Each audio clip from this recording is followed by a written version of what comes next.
Komisi Pemberantasan Korupsi, KPK, menanggapi soal tersangka Hasto Kristianto yang menitipkan dokumen-dokumen dan dititipkan kepada seorang profesor kemudian dibawa ke Rusia. Hal ini disampaikan oleh Direktur Penyidikan KPK, Asep Guntur Rahayu dalam keterangannya pada Rabu, 8 Januari 2025. Asep juga mengatakan bahwa KPK juga tidak pernah menjustifikasi seseorang dan ada asas praduga tak bersalah. Kemudian ini masih dari Mas Chandra ya, terkait dengan Pak HK. Ini dokumen-dokumen, ini saya juga lihat di media ya, bahwa ada dokumen yang dititipkan kepada seorang profesor, kemudian dibawa ke Rusia. Apakah akan dipanggil untuk diperiksa? Nah, sebetulnya kalau itu memang dokumen terkait dengan perkara yang sedang kita tangani, dibawa saja ke sini gitu. Dibawa saja ke sini, jadi nanti bisa kita sandingkan dengan dokumen-dokumen yang kita miliki. Jadi gini, penanganan perkara kita juga tidak pernah menjustifikasi seseorang. Sudah bersalah kan ada asasnya, asas praduga tak bersalah. Jadi terhadap tersangka itu orang yang tidak bersalah, itu praduga tak bersalah gitu, sampai nanti ada keputusan pengadilan yang berkekuatan hukum yang tetap gitu. Seperti itu. Kalau punya misalkan dokumen untuk men-challenge, bawa, tunjukkan kepada kita bahwa misalkan dokumen-dokumen tidak benar Pak, ini buktinya, saya buktinya di mana. Misalkan seseorang kita duga berada di suatu tempat di luar negeri. Nah, misalkan dia ada di Timur Tengah. Nah, dia memang ke luar negeri di hari itu, tapi tidak ke Timur Tengah, Pak. Saya ini buktinya paspor saya, ini capnya di sana. Saya misalkan ke Jepang, ada buktinya, ditunjukkan kepada kita sehingga kita di dalam berita acara kita itu akan kita masukkan. Kita juga tidak akan menghilangkan bukti-bukti yang disodorkan, yang dibawa oleh para saksi maupun tersangka gitu. Karena kita juga tidak ingin menzolimi siapapun gitu. Seperti itu. Jadi kalau memang itu berkaitan dengan perkara yang sedang kita tangani, silakan dibawa saja untuk sebagai bentuk pembelaan gitu. Tunjukkan buktinya kepada kami, kepada penyidik gitu. Jadi penyidik juga tidak dalam rangka menghakimi, ya, menyalahkan, tidak. Ada asas praduga tak bersalah. Kita menjunjung tinggi hak asasi manusia dan tentunya juga kita akan mengikuti setiap aturan yang ada dalam melaksanakan proses penyidikan ini. Jadi tidak perlu ragu-ragu, tidak perlu takut, silahkan untuk dibawa, dikonfirmasi kepada kita.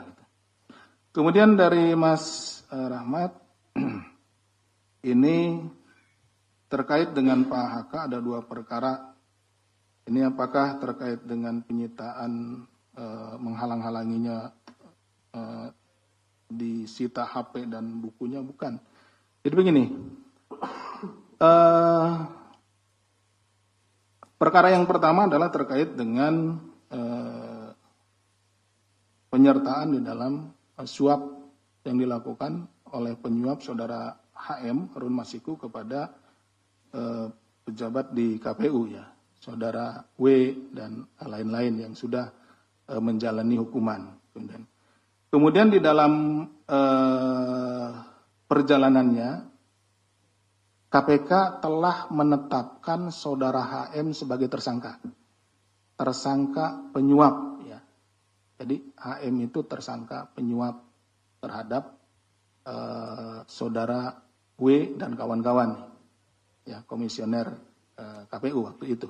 Nah, dalam perjalanannya ini kan perkaranya waktu itu tangkap tangan saudara W dan kawan-kawan, saudara T. Nah, itu tertangkap, dibawa, diadili sini, kemudian ini. Nah, ini HM sampai saat ini buron, tidak ada gitu kan. Sampai saat ini belum ditemukan. Seperti itu. Nah, dari pendalaman kami terhadap HM itu kan dicari kemana HM ini.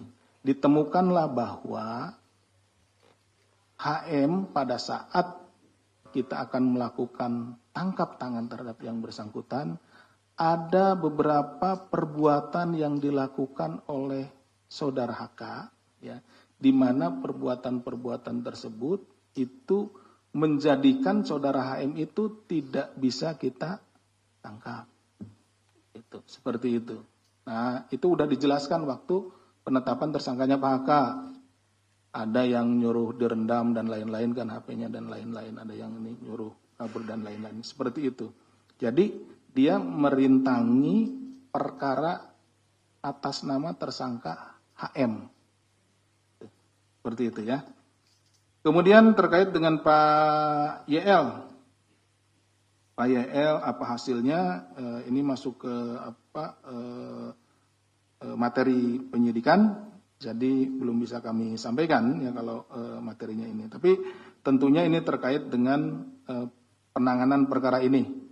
Pada saat beliau menjabat sebagai Menteri Hukum dan HAM, di bawah beliau itu ada imigrasi, ya, keimigrasian, ada Direktorat Jenderal Imigrasi, di mana Direktorat Jenderal Imigrasi itu berkaitan dengan lalu lintas orang keluar dan masuk ke wilayah hukum negara Indonesia, negara Republik Indonesia. Nah, itu ada mungkin rekan-rekan juga sudah mencatat tanggal berapa HM keluar, kemudian tanggal berapa masuk lagi, kemudian terjadi delay sehingga ada perdebatan bahwa masuknya itu sebetulnya keluarnya tanggal berapa, masuknya tanggal berapa.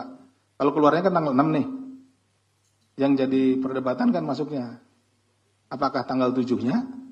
Atau tanggal berapa. Nah, itu yang sedang kita betul-betul konfirmasikan, karena betul-betul kita cari, betul-betul kita pastikan. Kenapa?